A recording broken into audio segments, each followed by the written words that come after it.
Olá, gente. Bom dia, boa tarde, boa noite, dependendo da hora que vocês estiverem assistindo. A gente vai dar prosseguimento a nossas videoaulas. Tem um bloco, né? Como eu já ressaltei no AVA, já escrevi, que a gente inicia com a revisão sobre alguns aspectos do que foi debatido na primeira VA até a primeira VA e faz alguns avanços em relação à segunda VA. Eu me comprometi nessa segunda videoaula de tratar a questão do marxismo e as contribuições do marxismo para a historiografia, né? E depois disso a gente vai fazer um gancho com a história social. A primeira coisa que a gente tem que ter em mente é que o marxismo é uma corrente de pensamento ou um conjunto de ideias muito complexas que não vai dar para a gente, enfim, analisar em uma disciplina, em uma cadeira. A gente tem que ter muito pé no freio em relação a isso, certo? Mas o que é que a gente pode compreender de modo básico para não sair de uma graduação sem compreender aspectos fundamentais do marxismo na historiografia? Primeiro ponto. Bom, o marxismo, ele modificou o objeto de estudo da historiografia, né?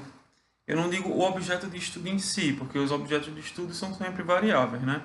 Se você pega lá o positivismo, os positivistas estudavam as guerras, os tratados, as histórias dos reis, ou seja, cada estudo positivista tinha sim o seu objetivo, o seu objeto de estudo particular. Mas de modo geral, eles estudavam essas questões.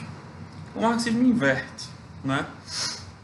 Se os positivistas estavam muito mais interessados nas questões do Estado, Marx e Engels chegam e dizem, não nos interessa somente o Estado, mas a relação do Estado com a classe dominante e a classe oprimida.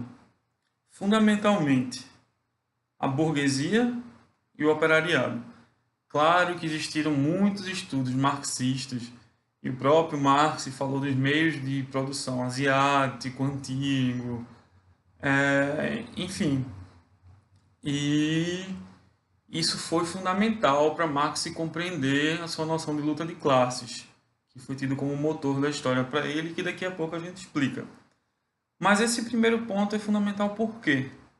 Porque a partir do momento que Marx tira a grande alçada dos objetos de estudos do Estado, ele está colocando nas mãos não, mas ele está colocando os pesquisadores para, antes de tudo, tentarem compreender a atuação do trabalhador.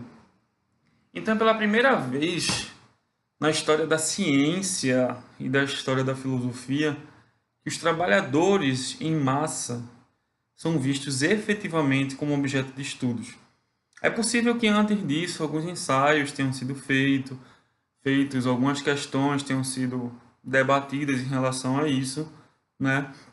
Mas o que eu quero dizer é que Marx e Engels trazem essa questão como fundamento da história e da filosofia. É uma questão muito, mas muito fundamental no pensamento deles. Se hoje nós temos toda essa discussão sobre a importância do trabalhador na sociedade, sobre a importância da nossa força de trabalho, sobre nossos direitos, sabe? Sobre direitos sociais, sobre direitos trabalhistas, tudo isso nós devemos, em certo sentido, a Karl Marx e Friedrich Engels. Por quê? Porque são eles que, enfim, colocam no mundo intelectual a ideia de que o pobre, o lascado, o sem instrução, né? Aquele que trabalha 12 horas por dia, 14 horas por dia, numa típica revolução inglesa, vamos supor, precisa também ser compreendido como agente da história, como agente transformador da história, certo? Ou seja, esse para mim é o ponto principal de Marx. é trazer a filosofia para as grandes massas trabalhadoras, a filosofia e a história. E isso significa uma reviravolta no mundo filosófico, mas no mundo prático da historiografia. Vejam bem, se antes a gente pensa positivistas, a gente estava pensando a historiografia dos estados, dos grandes reis, das grandes guerras, a gente tem que entender que a escrita da história era produzida fundamentalmente com que tipo de fontes? As fontes oficiais, certo? Ou seja, os jornais oficiais, os documentos de Estado, os tratados oficiais, os documentos da igreja, sempre documentos que foram produzidos por instituições que estavam de algum modo relacionadas ao Estado. Com Marx e Engels, a historiografia se transforma completamente não só no seu objeto de estudo, que agora está muito mais ligado às injustiças sociais e à relação do trabalhador oprimido com os detentores dos meios de produção, compreendido como os opressores, né? Entre aspas, rapidinho, abre parêntese, o que é detetor dos meios de produção? São aqueles que, me desculpem a redundância, detêm os meios de produção. Vamos supor, os grandes industriais. Eles detêm os meios de produção, né? E eles contratam a força de trabalho do trabalhador, pagam X a eles, mas esses trabalhadores fazem com que esses industriais, vamos supor, ganhem 3, 4 vezes X. Estão entendendo? Então, eles têm essa força, eles têm esses meios de produção para fazer com que essa força seja empregada e eles não necessariamente gastam a sua força de trabalho, né? Eles se apropriam da força de trabalho do oprimido, do trabalhador, para gerar lucro para si, pois ele já tem o meio de produção, os meios de produção por construções históricas, etc e tal, que, enfim, caberia a cada caso a gente, enfim, pesquisar. Mas compreendendo o método de fazer historiografia, né? O método de escrever a história. Fundamentalmente sobre as fontes, Marx abre um leque das possibilidades de fontes. Marx e Engels, né? Nunca podemos esquecer dele. Por quê? Porque agora Marx não está mais interessado no Estado. O Estado, segundo Marx, ele é o grande, diríamos assim, articulador dos interesses daqueles que detêm os meios de produção. Marx diz: as leis nada mais são do que a vontade em direito dos detentores dos meios de produção. Ou seja, para ele, naquela época, na Inglaterra, as legislações vigentes protegiam fundamentalmente a propriedade privada, né? Protegiam fundamentalmente aquelas pessoas que se apropriavam da força de trabalho de trabalhadores que estavam em situações degradantes. Hoje a gente sabe que as coisas foram muito modificadas, mas estamos vendo aí debates em que parece que um retrocesso está acontecendo, pelo menos aqui no Brasil. E temos que ter muito cuidado com isto, né?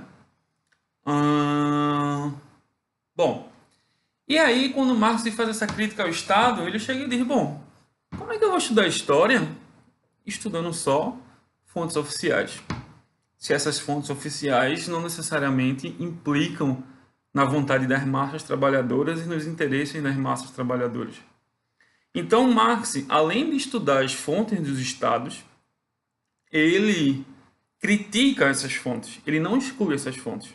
Ele critica os marxistas em si. Eu não digo só Marx, mas os marxistas, que efetivamente consolidam essa historiografia, esse modo de fazer história.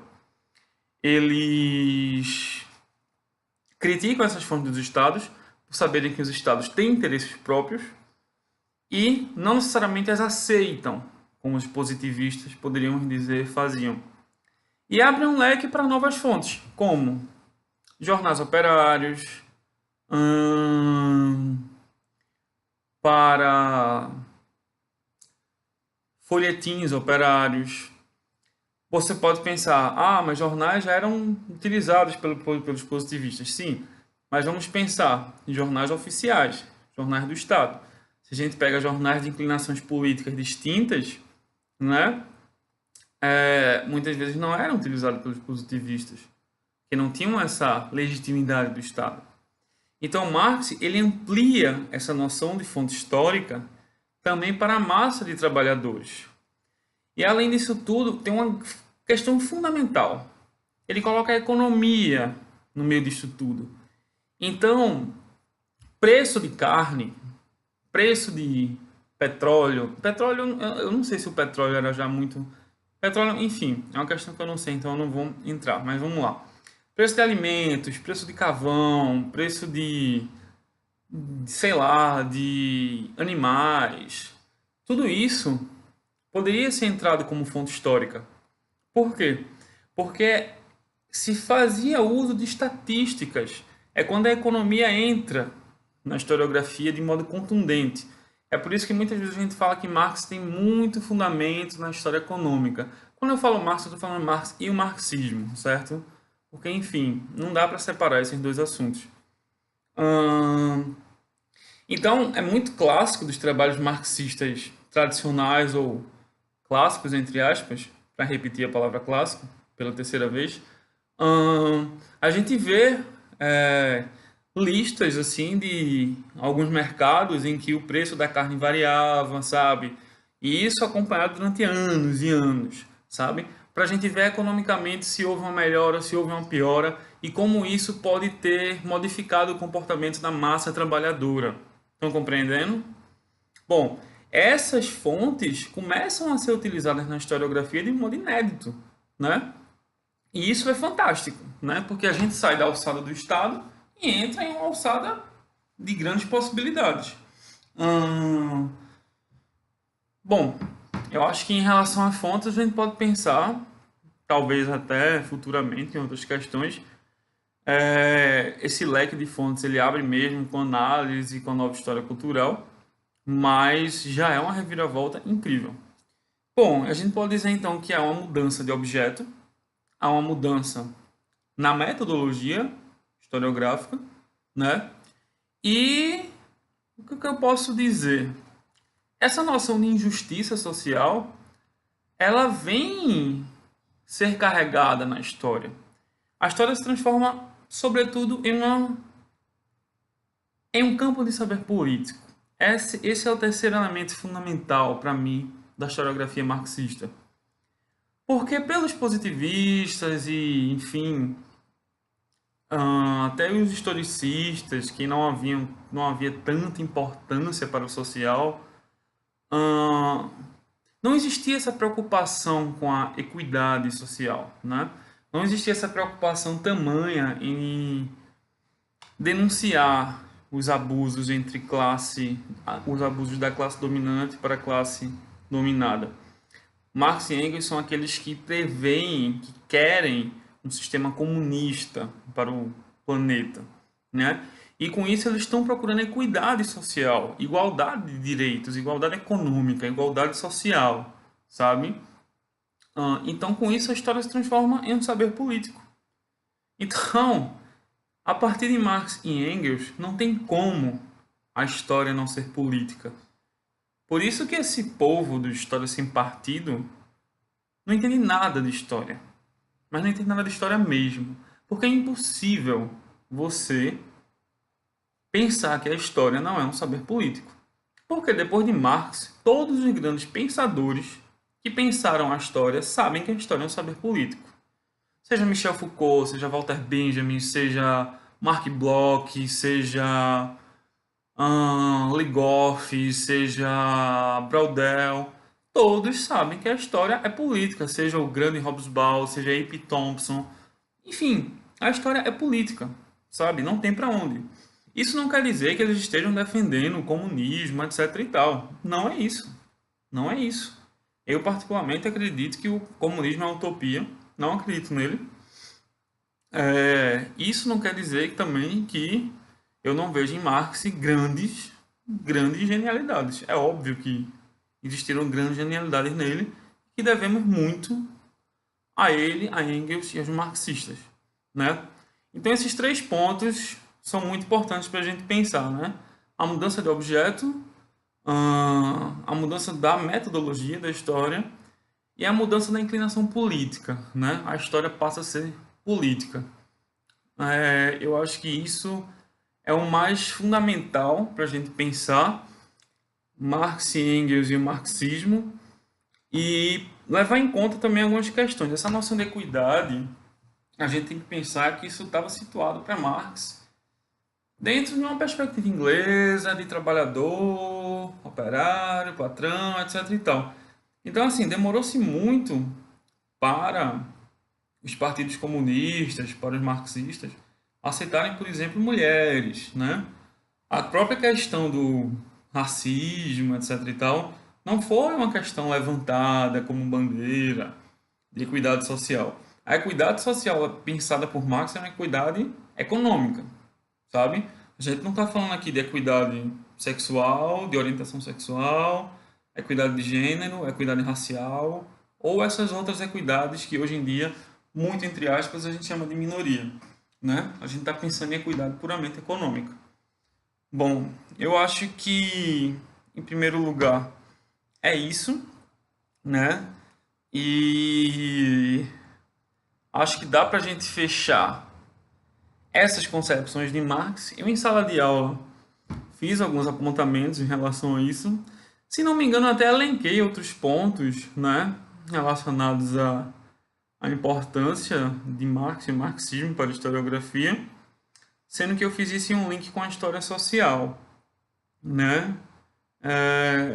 Creio eu que, enfim, não temos o que nos preocupar. Esses 3 pontos eu acho que são efetivamente um tripé mesmo que consolidam muito bem essa noção dos avanços em termos de ciência e de perceber a história como campo político e social e estão muito bem colocados para a gente poder avançar para o conteúdo da segunda VA.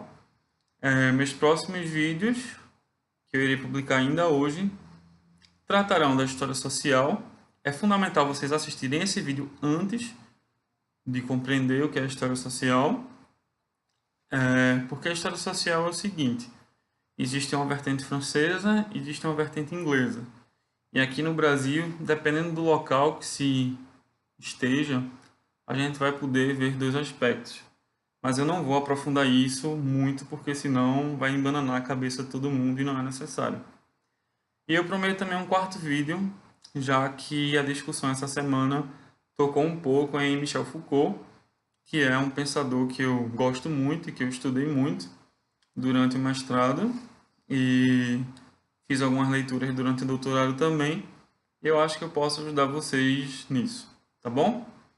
Então é isso. Daqui a pouco novos vídeos surgirão. Abraços.